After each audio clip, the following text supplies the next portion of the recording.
नमस्कार, मेरा नाम उत्कर्ष है। आप लाइव सिटीज़ देख रहे हैं। बिहार में चुनाव का दौर फिर से शुरू हो गया। देखिए, नगर निगम के चुनाव के तारीखों का ऐलान हो गया है। बताते चले कि 2 चरणों में ये चुनाव होंगे। एक 10 सितंबर को होगा तो दूसरा 20 सितंबर को। हालाँकि इसके जो चुनाव के नतीजे हैं उसके 24 घंटे बाद, यानी कि जब चुनाव समाप्त हो जाएगा उसके 24 घंटे के बाद, यानी अगर बात कर ले कि जो 10 सितंबर को चुनाव होंगे उसके परिणाम 12 सितंबर को आएंगे, वहीं जो 20 सितंबर को चुनाव होंगे उसके परिणाम 22 सितंबर को आएंगे। क्या कुछ कह रहे हैं चुनाव आयोग के अधिकारी, पहले आप सुने। वो पहले से कैसे अलग है। पूर्व में जो नगर पालिका थी उनकी संख्या 142 थी, नगर निगम 12 थे, नगर परिषद 49 थे और नगर पंचायत 81 थे। तो ये 142 कुल इनकी संख्या थी। इस बार राज्य सरकार के द्वारा 176 नवगठित, उत्क्रमित या सीमा विस्तारित किए गए हैं, इनकी अधिसूचना की गई है। तो इस तरीके से नवगठित अगर आप देखें तो 121 नवगठित नगर पालिकाएँ हैं इस बार, जिनमें से 8 नगर परिषद हैं और 113 नगर पंचायत हैं। उत्क्रमित नगर पालिका की अगर आप संख्या देखें तो कुल 43 हैं, 43। इसमें नगर निगम 7 हैं, नगर परिषद 36 हैं और वो कुल 43 बनते हैं। सीमा विस्तारित अगर देखेंगे तो इसमें एक नगर निगम है और एक नगर परिषद 11 है, कुल 12 सीमा विस्तारित नगर पालिका है।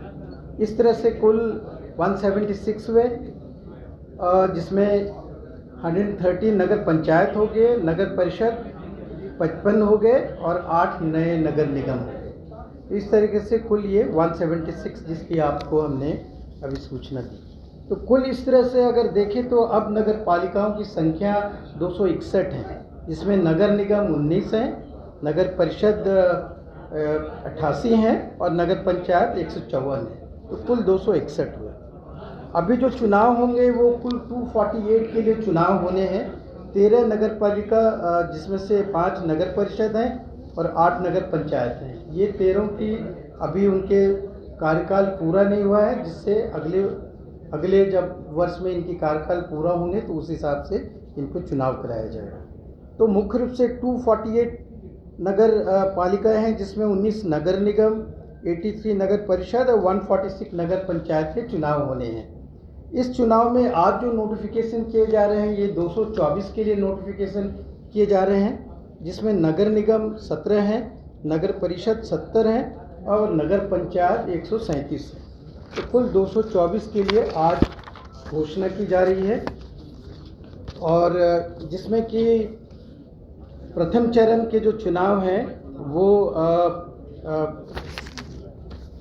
उसके कार्यक्रम आप लोगों के साथ हम लोगों ने सर्कुलेट किया है, जिसमें प्रपत्र 11 में सूचना 10 तारीख को प्रकाशित की जाएगी कल, और उसके साथ ही नामांकन की कार्रवाई प्रारंभ कर दी जाएगी प्रथम चरण के लिए। परीक्षा की तिथि 20/9 से 10 से 19 तक आपके नामांकन प्राप्त की जाएगी उचित स्थान पे, और समीक्षा की तिथि 20/9 से 21/9 को होगी और अभ्यर्थी वापसी की अंतिम तिथि 22/9 से 24/9 तक की होगी और प्रतीक आवंटन 25/9 को किए जाएंगे।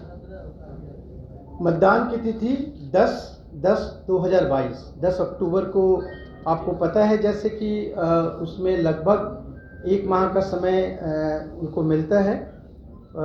15वें दिन जब फाइनलाइज हो जाते हैं उसके 15 दिन के बाद, तो ये 10/10 को तिथि है और उस दिन को इस फर्स्ट फेज की चरण की निर्वाचन होंगे और मतदान का समय 7 बजे से 5 बजे तक रहेगा और मतगणना की तिथि 12/10 को होगी। उसके जैसे हम लोगों ने पंचायतों में किया था 1 दिन के बाद, उस तरह से होगी।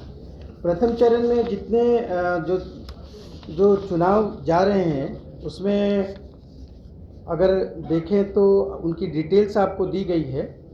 प्रथम चरण में 37 डिस्ट्रिक्ट्स इन्वॉल्व रहेंगे, 37 जिलों में ये चुनाव होगा। उसमें से नगर परिषद के 68 और नगर पंचायत की 88, कुल 156 नगर पालिका के लिए प्रथम चरण में चुनाव होंगे। उसमें वार्डों की संख्या होगी 3346 और मतदान केंद्रों की संख्या होगी 6965 और मतदान भवनों की संख्या होगी 3645। ये प्रथम चरण के लिए हुए। द्वितीय चरण के जो चुनाव होंगे उसकी भी लिस्ट हमने आप लोगों के साथ शेयर किया है। उसमें निर्वाचित पदाधिकारी द्वारा प्रपत्र 11 में सूचना का प्रकाशन 16 नौ को किया जाएगा और उसी दिन से द्वितीय चरण की नामांकन प्राप्त की जाएगी और नामांकन 16 नौ से 24 नौ तक प्राप्त की जाएगी। समीक्षा की तिथि 25 नौ और 26 नौ होंगे और अभ्यर्थी वापसी की तिथि 27 नौ से 29 नौ तक रहेगी और 30 नौ को अंतिम रूप से अभ्यर्थियों को प्रतीक आवंटन किया जाएगा 30 नौ को। और मतदान की तिथि 20/10/2022 20 अक्टूबर को मतदान की तिथि रहेगी और मतदान का समय पूर्व के भांति 7 बजे पूर्वाह्न से 5 बजे अपराह्न तक रहेगा और मतगणना की तिथि 22/10 को होगी मतदान के एक दिन के बाद। और द्वितीय चरण में अगर देखें नटसेल में डिटेल्स मैंने आपको दिया हुआ है तो इसमें 23 जिला इन्वॉल्व रहेंगे। 23 जिलों में ये चुनाव होगा। 2 नगर परिषद में होंगे और नगर पंचायत में 49 नगर पंचायतों में होंगे। कुल अगर देखें तो 68 नगर पालिका में द्वितीय चरण में चुनाव होंगे। इनमें वार्डों की संख्या 1529 है और मतदान केंद्रों की संख्या 7084 और मतदान भवनों की संख्या 2230। और जैसे कि बताया कि कुल अगर देखें तो कुल वार्डों की संख्या ये जो हमारे 224 नगर पालिका जो अभी चुनाव होंगे इसमें कुल वार्डों की संख्या 4874 4875 वार्ड होंगे। मतदान केंद्र जो होंगे 14049 14049 और मतदान भवनों की संख्या होंगी 5875 5875।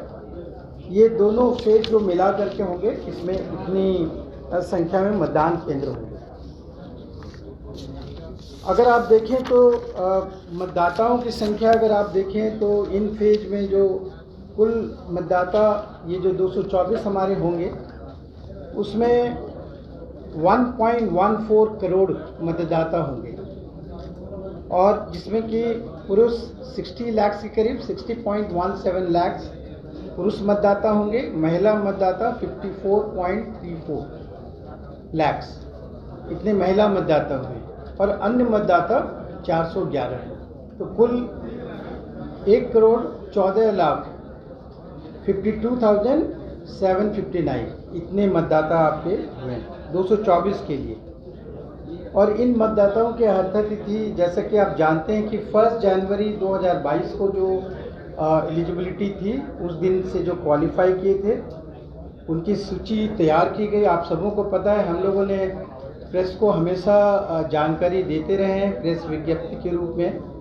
2 फेजों में हम लोगों ने ये मतदाता सूची तैयार किए थे। पहले फेज में 144 नगर पालिकाओं की और दूसरे फेज में 80 नगर पालिकाओं की। उसकी डिटेल हम लोगों ने आपको दिया है। इसमें जो दावा आपत्ति जो मतदाता की जो सूची बनाने के दौरान मिले वो 91,332 91,332 दावा आपत्ति प्राप्त हुए थे, क्लेम्स एंड ऑब्जेक्शन जिसको हम लोग बोलते हैं। उसमें से 62,106 62,106 दावा आपत्तियों को स्वीकृत किया गया और 29,224 को अस्वीकृत किए गए 29,224। एडिशन के लिए करीब 70,000 करीब एडिशन के लिए मिले थे। एडिशन के लिए नाम एडिशन के लिए उसमें से 50,683 इनको एक्सेप्ट किया गया और 19,437 19,437 अस्वीकृत किए गए जो नाम जोड़ने के लिए मिले थे। नाम संशोधन के लिए मात्र 842 ऑब्जेक्शन मिले थे, जिसमें कि 701 स्वीकृत किए गए 701 और अस्वीकृत किए गए 141 जो डिलीशन किए गए, डिलीशन के संबंध में 20,368 20,368 ऑब्जेक्शन क्लेम्स प्राप्त हुए थे। उसमें से स्वीकृत किए गए 10,722 10,722 और अस्वीकृत किए गए 9,646 9,646। ये एक नटसेल में हमने आपको दावा आपत्ति कर दिया। इस बार आपको पता है कि ऑनलाइन भी सारी चीज़ें इस बार हम लोग, जैसा कि पहले भी बताया, पंचायतों में भी आपने देखा कि बड़े पैमाने पे हम लोगों ने आईटी बेस्ड किया हुआ है और कंप्यूटरीकृत किया गया है, जिससे कि एफिशिएंसी हो और ऑन टाइम पे कार्य हो। तो अगर आप देखेंगे तो इस बार ऑनलाइन हम लोगों को काफ़ी आवेदन मिले थे क्लेम्स ऑब्जेक्शन में। अगर आप देखेंगे तो हमें करीब इन दावा आपत्तियों में से अगर आप देखेंगे तो 58,381 ऑनलाइन हमें क्लेम्स एंड ऑब्जेक्शन मिले थे, और ऑफलाइन अगर देखेंगे उसके बनिस्बत तो 32,951 32,951 जो ऑफलाइन हमें दावा आपत्ति मिली थी। मतलब ऑनलाइन दावा आपत्ति आपको ज़्यादा मिले हैं। तो एक पॉजिटिव है कि अब ऑनलाइन चीज़ों का इस्तेमाल जितने भी हैं, लोगों को घर बैठे अपना दावा कर सकते हैं, आपत्ति दे सकते हैं और उसे मॉनिटर कर सकते हैं, और वो अपने जो उन्होंने दावा आपत्ति या किसी भी तरह का आवेदन दिए हैं तो वो अपने आप घर बैठे देख सकते हैं कि उनके दावा आपत्ति का क्या रिजल्ट हुआ। तो हम देख रहे हैं कि ऑनलाइन इस बार काफ़ी संख्या में बढ़े हैं, जैसे कि हमने बताया कि 58,000 वर्सेस 32,000, ऑलमोस्ट डबल ऑनलाइन सारे लोगों ने अप्लाई किया। और उसी तरह से एडिशन, मॉडिफिकेशन, डिलीशन के भी अगर आप फिगर देखें, उसको ब्रेकअप करें तो आपको हम लोगों ने डिटेल में हम लोगों ने आपको दिया है। तो ये एक शो करता है कि लोगों के साथ जितने भी ऑनलाइन प्रक्रिया की जा रही है वो काफ़ी पॉपुलर हो रही है। इसके अलावा जितने भी शिकायत हैं वो भी हम लोग समाधान के माध्यम से ऑनलाइन ही एक्सेप्ट करते हैं, ऑफलाइन भी देखते हैं। तो ऑनलाइन में काफ़ी ज़्यादा लोग शिकायतें करते हैं और जिसमें उनको एक टिकट मिलता है जिसके द्वारा वो उसका अनुश्रवण करते हैं और देख सकते हैं कि उनकी शिकायतों का क्या हुआ।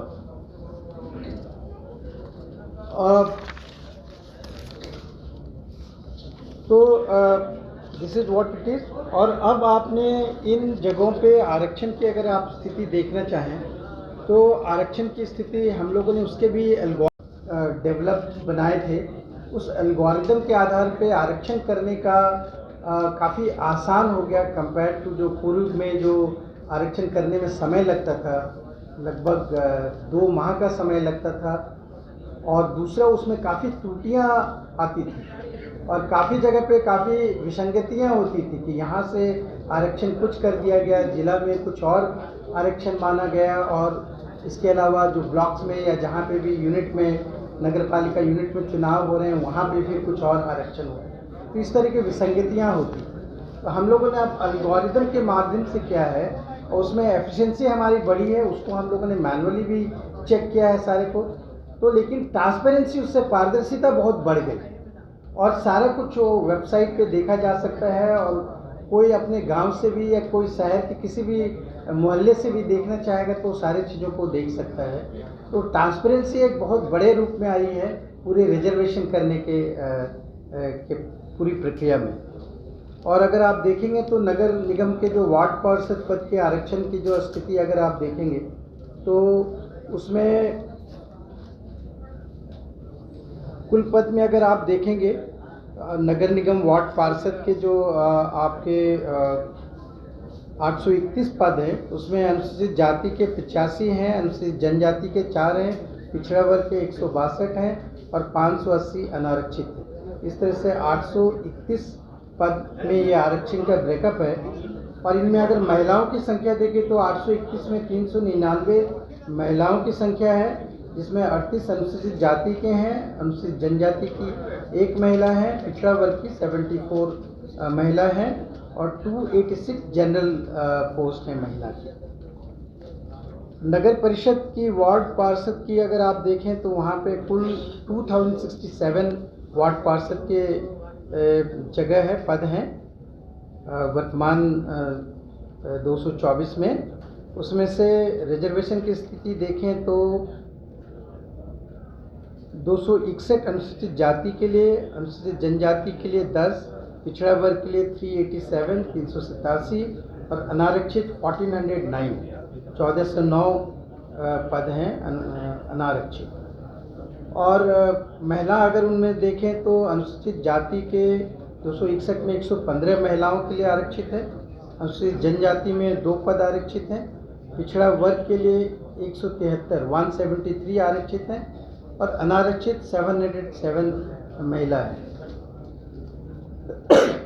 नगर पंचायत के अगर वार्ड पार्षद की देखें तो 1977 कुल पद हैं, उनमें से अनारक्षित 1320 हैं, अनुसूचित जाति के लिए 297, अनुसूचित जनजाति के लिए 15 और पिछड़ा वर्ग के लिए 345। सत्तर में तो 920 महिलाओं की कुल संख्या है, जिनमें से अनुसूचित जाति की 115, एक अनुसूचित जनजाति, पिछड़ा वर्ग के लिए 157 और 647 अनारक्षित महिला के लिए। और उसी तरह से अगर आप देखें तो मुख्य पार्षद एवं उप मुख्य पार्षद के आरक्षण की स्थिति देखें तो नगर निगम में कुल 19 पद हैं और 19 पदों में से अनुसूचित जाति के लिए 2 पद हैं, अनुसूचित पिछड़ा वर्ग के लिए 3 पद हैं और अनारक्षित 14 पद हैं। इनमें से महिलाओं के लिए 9 पद आरक्षित हैं, जिनमें से 1 अनुसूचित जाति के लिए है, पिछड़ा वर्ग के लिए 1 है और 7 अनारक्षित महिलाएं हैं। नगर परिषद के मुख्य पार्षद उप मुख्य पार्षद की आरक्षण की स्थिति अगर देखें तो इसमें अनुसूचित जाति की इसमें कुल 88 पद हैं, जिनमें से अनुसूचित जाति की 11 हैं, पिछड़ा वर्ग के 17 हैं और अनारक्षित 60 हैं। इनमें से महिलाओं के देखें तो 88 में से 43 महिलाओं की हैं लिए आरक्षित हैं, जिनमें से 5 अनुसूचित जाति, पिछड़ा वर्ग के 8 और अनारक्षित 30 महिलाओं की लिए पद हैं आरक्षित हैं। नगर पंचायत के मुख्य पार्षद एवं उप मुख्य पार्षद के आरक्षण की स्थिति देखें तो कुल 154 पद हैं, उनमें से 23 पद अनुसूचित जाति के लिए हैं, अनुसूचित जनजाति के लिए 2 हैं और पिछड़ा वर्ग के लिए 30 हैं, अनारक्षित 99 है 99। और उनमें से महिलाओं के लिए 76 पद महिलाओं के लिए आरक्षित है, जिसमें से 11 अनुसूचित जाति की महिलाओं के लिए है, अनुसूचित जनजाति के लिए 1 है, पिछड़ा वर्ग के लिए 15 हैं और 49 अनारक्षित। तो ये अगर आप इसकी डिटेल देखना चाहते हैं आरक्षण की तो वो आपको साइट पे भी मिलेंगे और आपके साथ भी दिए गए हैं। उसमें आप डिटेल देख सकते हैं पदवार, इकाईवार, जो नगर पालिका की जितनी इकाइयां हैं 224, उसका आप डिटेल देख सकते हैं सारे पदों के आरक्षण की। और जैसे कि हम लोगों ने बताया कि आपके वेबसाइट पे जितने भी हमारे इंस्ट्रक्शंस हैं, जितने भी चाहे वो नोटिफिकेशन हो, चाहे वो आरक्षण की स्थिति हो, चाहे वो चुनाव की स्थिति हो या कोई भी महत्वपूर्ण सर्कुलर्स हो, मॉडल कोड ऑफ कंडक्ट हो, जितने भी गाइडलाइंस हैं सारे आपके वेबसाइट्स पे हैं, जो पब्लिक व्यू में भी हैं, पब्लिक के लिए भी हैं, कैंडिडेट्स जो भावी कैंडिडेट्स हैं उनके लिए भी है, हमारे ऑफिशियल्स के लिए भी है, उनका अलग अलग उसमें डोमेन है जिसमें जा कर के वो पूरा देख सकते हैं, डाउनलोड कर सकते हैं, चाहे वो मतदाता की सूची डाउनलोड करना चाहे, चाहे वो बूथ की सूची डाउनलोड करना चाहे। और जो कंप्यूटरीकृत किए गए हैं उसमें से लगभग हम लोगों ने दिए हैं आपको लगभग 50 तरह के ऐप्स हमारे बने हुए हैं, जिससे कि पूरा निर्वाचन का जो प्रक्रिया है वो पूर्ण रूप से ट्रांसपेरेंट हो सके, लोग अपने घर बैठे मोहल्लों में या जहाँ पे भी बैठ करके ऑनलाइन वो सारे गतिविधियों को देख सके, पारदर्शिता बने और लोगों को जानकारी प्राप्त हो तो वो एम्पावरमेंट उनकी हिस्सा ले, इस तरीके से किया गया है। और इस बार जितने भी हैं हम लोगों ने जैसा पहले आपने पंचायत चुनाव में देखा, आप अगर देखेंगे तो हर चीज़ों के लिए ऐप बनाए गए हैं और ऑनलाइन सारी चीज़ें मॉनिटरिंग की जाएगी, अनुसरण की जाएगी और लोगों के लिए आसान करने के लिए वो अपना नाम अगर ढूंढना चाहते हैं तो मतदाता अपने नाम, इस बार हम लोगों ने उनके जो मतदाता सूची है उसको बूथ के हिसाब से टैग किया है। नहीं तो कभी ऐसा होता था कि कुछ व्यक्ति जो सीरियल में नाम रहते थे, किसी का इस बूथ में हो गया, उसके सीरियल का नेक्स्ट पार्ट किसी और बूथ में हो गया, तो कंटिन्यूटी करने के लिए हम लोगों ने ऐसा किया है कि वो बूथ वाइज मतदाता सूची जो है वो टैग्ड है और अगर वो मतदाता सूची में किसी का सीरियल नंबर का अगर नाम बीच में छूट जाता है तो वो फिर अगला आगे बढ़ता ही नहीं है, तो लोगों के पास वो खुद ही देखना पड़ता है कि कौन सा नाम छूट गया है। तो फिर उसको जब वो डालते हैं वो सीरियल कंटिन्यूटी में होती है तभी वो आगे बढ़ती है। इस तरीके से हर मतदान केंद्र में टैगिंग की गई है और मतदान केंद्र पे पहुंचने के लिए हम लोगों ने इस बार ऐप बनाया है। कोई भी व्यक्ति चाहे तो वो जिस जगह पे है वहाँ से वो मतदान केंद्र को लोकेट करना चाहे तो लोकेट कर सकता है, उस पर पहुँचना चाहे तो कैसे पहुँचा जाए वो पहुँच सकता है। तो ये सुविधा हम लोगों ने इस बार ऐप के माध्यम से लोगों के लिए दी है, जिससे कि मतदान केंद्र पे कोई भी पहुँच सके और किस मतदान केंद्र पे उनका सूची में नाम है वो अपने घर बैठे देख सके और ताकि उनको किसी तरह की कठिनाइयाँ ना हो। उसे वो चाहे तो डाउनलोड भी कर सकते हैं। और पूर्व की बात ही इस बार भी जैसे हम लोगों ने सुविधा वो दी है कि वो चाहे तो नॉमिनेशन ऑनलाइन भी कर सकते हैं, स्पेशली क्योंकि शहरी क्षेत्र है और काफ़ी सारे युवक इसमें पार्टिसिपेट करते हैं, तो वो लोग कंप्यूटर सावी जिसको बोलते हैं, टेक्नो सावी जिसको बोलते हैं, ज़्यादा से ज़्यादा लोग हैं, इसलिए वो चाहे तो ऑनलाइन भी अपना नॉमिनेशन कर सकते हैं, उसकी भी व्यवस्था की गई है। और उसके हम लोग आपके माध्यम से उनको जानकारी देना चाहते हैं कि उनके प्रस्तावक समर्थक बनने के लिए उनकी क्या अर्हताएँ हैं, क्या एलिजिबिलिटी है। ऐसे ये सारा कुछ हमारे वेबसाइट पे उपलब्ध है। कैंडिडेट के लिए भी एक पुस्तिका है जिसका वो देख करके सारी जानकारी प्राप्त कर सकते हैं। और नॉमिनेशन फ़ी के संबंध में हम लोग आपके माध्यम से हम लोगों ने जो सर्कुलेट किया है वो उसमें हम लोगों ने जानकारी दिया है कि क्या फ़ीस उनको देने पड़ेंगे, पार्षद की क्या फ़ीस हैं, मुख्य पार्षद की क्या नॉमिनेशन फ़ीस हैं, मुख्य पार्षद के क्या हैं, वो महिलाओं के लिए हिस्सा ले, इस तरीके से किया गया है।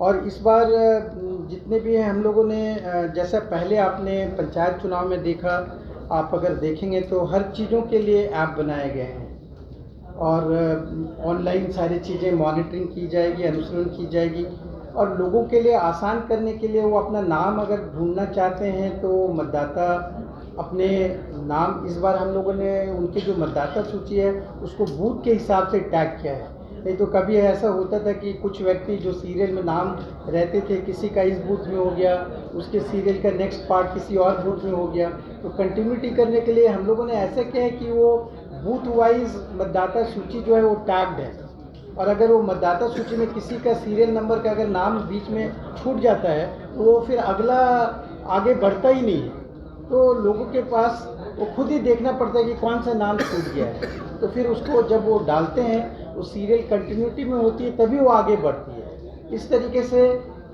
हर मतदान केंद्र में टैगिंग की गई है और मतदान केंद्र पे पहुंचने के लिए हम लोगों ने इस बार ऐप बनाया है। कोई भी व्यक्ति चाहे तो वो जिस जगह पे है वहाँ से वो मतदान केंद्र को लोकेट करना चाहे तो लोकेट कर सकता है, उस पर पहुँचना चाहे तो कैसे पहुँचा जाए वो पहुँच सकता है। तो ये सुविधा हम लोगों ने इस बार ऐप के माध्यम से लोगों के लिए दी है, जिससे कि मतदान केंद्र पे कोई भी पहुँच सके और किस मतदान केंद्र पे उनका सूची में नाम है वो अपने घर बैठे देख सके और ताकि उनको किसी तरह की कठिनाइयाँ ना हो। उसे वो चाहे तो डाउनलोड भी कर सकते हैं। और पूर्व की बात ही इस बार भी जैसे हम लोगों ने सुविधा वो दी है कि वो चाहे तो नॉमिनेशन ऑनलाइन भी कर सकते हैं, स्पेशली क्योंकि शहरी क्षेत्र है और काफ़ी सारे युवक इसमें पार्टिसिपेट करते हैं, तो वो लोग कंप्यूटर सावी जिसको बोलते हैं, टेक्नो सावी जिसको बोलते हैं, ज़्यादा से ज़्यादा लोग हैं, इसलिए वो चाहे तो ऑनलाइन भी अपना नॉमिनेशन कर सकते हैं, उसकी भी व्यवस्था की गई है।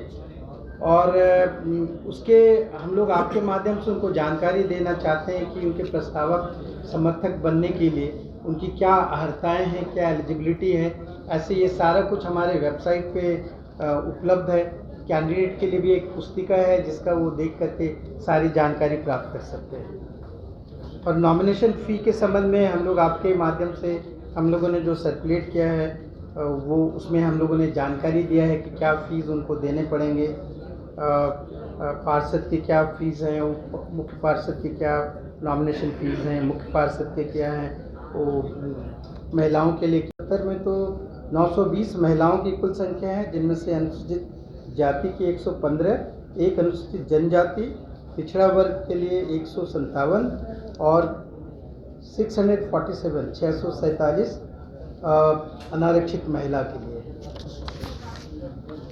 और उसी तरह से अगर आप देखें तो मुख्य पार्षद एवं उप मुख्य पार्षद के आरक्षण की स्थिति देखें तो नगर निगम में कुल 19 पद हैं और 19 पदों में से अनुसूचित जाति के लिए 2 पद हैं, अनुसूचित पिछड़ा वर्ग के लिए 3 पद हैं और अनारक्षित 14 पद हैं। इनमें से महिलाओं के लिए 9 पद आरक्षित हैं, जिनमें से 1 अनुसूचित जाति के लिए है, पिछड़ा वर्ग के लिए 1 है और 7 अनारक्षित महिलाएं। नगर परिषद के मुख्य पार्षद उप मुख्य पार्षद की आरक्षण की स्थिति अगर देखें तो इसमें अनुसूचित जाति की इसमें कुल 88 पद हैं, जिनमें से अनुसूचित जाति की 11 हैं, पिछड़ा वर्ग के 17 हैं और अनारक्षित 60 हैं। इनमें से महिलाओं के देखें तो 88 में से 43 महिलाओं की हैं लिए आरक्षित हैं, जिनमें से 5 अनुसूचित जाति, पिछड़ा वर्ग के 8 और अनारक्षित 30 महिलाओं की लिए पद हैं आरक्षित हैं।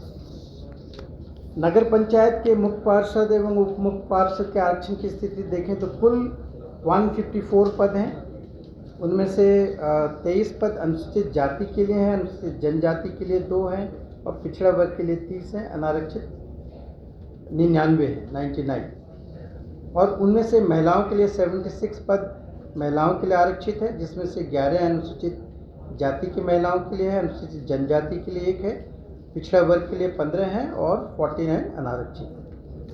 तो ये अगर आप इसकी डिटेल देखना चाहते हैं आरक्षण की तो वो आपको साइट पे भी मिलेंगे और आपके साथ भी दिए गए हैं। उसमें आप डिटेल देख सकते हैं पदवार, इकाईवार, जो नगर पालिका की जितनी इकाइयां हैं 224, उसका आप डिटेल देख सकते हैं सारे पदों के आरक्षण की। और जैसे कि हम लोगों ने बताया कि आपके वेबसाइट पे जितने भी हमारे इंस्ट्रक्शंस हैं, जितने भी चाहे वो नोटिफिकेशन हो, चाहे वो आरक्षण की स्थिति हो, चाहे वो चुनाव की स्थिति हो या कोई भी महत्वपूर्ण सर्कुलर्स हो, मॉडल कोड ऑफ कंडक्ट हो, जितने भी गाइडलाइंस हैं सारे आपके वेबसाइट्स पे हैं, जो पब्लिक व्यू में भी हैं, पब्लिक के लिए भी हैं, कैंडिडेट्स जो भावी कैंडिडेट्स हैं उनके लिए भी है, हमारे ऑफिशियल्स के लिए भी है, उनका अलग अलग उसमें डोमेन है जिसमें जा कर के वो पूरा देख सकते हैं, डाउनलोड कर सकते हैं, चाहे वो मतदाता की सूची डाउनलोड करना चाहे, चाहे वो बूथ की सूची डाउनलोड करना चाहे। और जो कंप्यूटरीकृत किए गए हैं उसमें से लगभग हम लोगों ने दिए हैं आपको लगभग 50 तरह के ऐप्स हमारे बने हुए हैं, जिससे कि पूरा निर्वाचन का जो प्रक्रिया है वो पूर्ण रूप से ट्रांसपेरेंट हो सके, लोग अपने घर बैठे मोहल्लों में या जहाँ पे भी बैठ करके ऑनलाइन वो सारे गतिविधियों को देख सके, पारदर्शिता बने और लोगों को जानकारी प्राप्त हो, तो वो एम्पावरमेंट उनकी है वही है 18003457243243 ये रहेंगे। और मतदाताओं से हम लोग फिर उसी तरह से संवाद करेंगे जैसे पहले हम लोगों ने किया था आपके माध्यम से। इसके अलावा जो है सोशल मीडिया के माध्यम से हम लोग ट्विटर, फेसबुक, इंस्टाग्राम, यूट्यूब सारे के माध्यम से, जैसा कि हम लोगों ने गतवार पंचायत में किया था बड़े पैमाने पे, वो हम लोग करेंगे। और फिर हम लोग मतदाता के जागरूकता के अवेयरनेस के लिए कैंपेन करेंगे प्रोमो सॉन्ग के माध्यम से, विभिन्न अदर इलेक्ट्रॉनिक माध्यम से और कॉलर ट्यून इत्यादि से। और कोविड-19 की मैनेजमेंट पहले की भांति रहेगी। मतदान केंद्र पे महिला कर्मियों की प्रतिनियुक्ति हम लोग जैसे किए थे लास्ट टाइम में उस तरीके से करेंगे। और इस बार भी हम लोग मतदान केंद्रों पे महिला कर्मियों की प्रतिनियुक्ति करेंगे। मतगणना में माइक्रो ऑब्जर्वर पूर्व की तरह रहेंगे। और जितने भी दिशा निर्देश हैं, पुस्तिकाएँ हैं, जैसे हमने बताया था, चाहे अभ्यर्थी के संबंध में हो, कोविड-19 के संबंध में हो गाइडलाइंस, मतगणना के संबंध में अनुदेश हो, पीठासीन पदाधिकारियों के संबंध में जो हस्तपुस्तिका है, ऑब्जर्वर्स के लिए जो मार्गदर्शिका है, आदर्श आचार संहिता है, ये सारे हम लोगों के आयोग के वेबसाइट पे अपलोडेड हैं और अवेलेबल हैं। और इन सबों का हम लोग अपने मैन पावर को भी बड़े पैमाने पे ट्रेनिंग दे रहे हैं। तो with this we have come to anything. तो आपने सुना किस तरीके से चुनाव आयोग ने साफ कर दिया है कि किस तरीके से चुनाव होगा, कौन आरक्षित सीटें हैं, कौन आरक्षित सीटें हैं, कहां पर कितने पैसे जो लोग हैं जो चुनाव लड़ेंगे वो कितने पैसे खर्च कर सकते हैं। इन तमाम चीज़ों की जानकारी राज्य निर्वाचन आयोग द्वारा दे दी गई है। फिलहाल खबर में सिर्फ इतना ही। आप हमारे साथ बने रहें। हमारे चैनल को सब्सक्राइब नहीं किया है तो जल्द से जल्द कर लें। बहुत बहुत धन्यवाद।